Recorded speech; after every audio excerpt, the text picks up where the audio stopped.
Salve aí, rapaziada. Então, vou fazer um bike check agora aqui da minha bike aqui. Ó, o quadro dela é um Gills.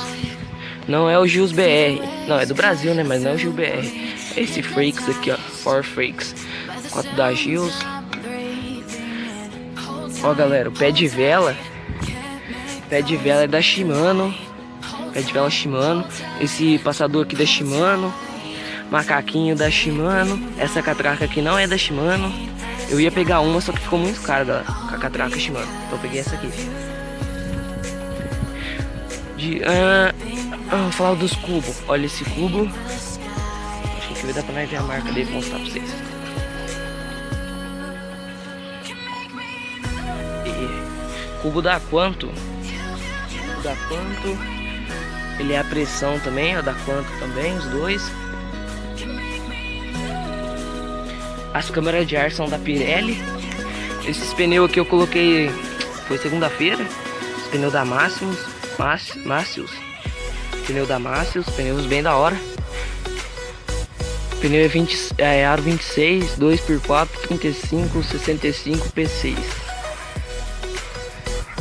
É o banquinho da WTB. Aí, galera, o velocímetro que eu comprei. Esse aqui, ó. Ele é bem bom, ó. Tá focando aí.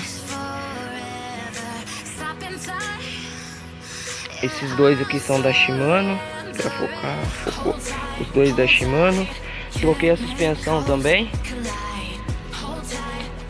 Suspensão Spider. Suspensão bem boa. Troquei as duas pinças também.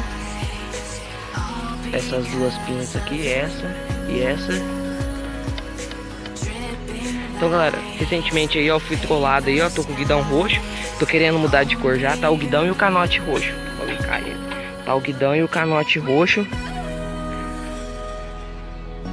Eu acho que é só isso mesmo, galera. Só isso.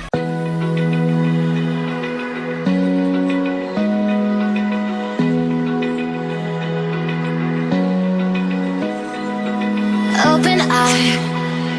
Feel the waves cut through me, hypnotized by the sounds I'm breathing in. Hold tight, chemicals collide.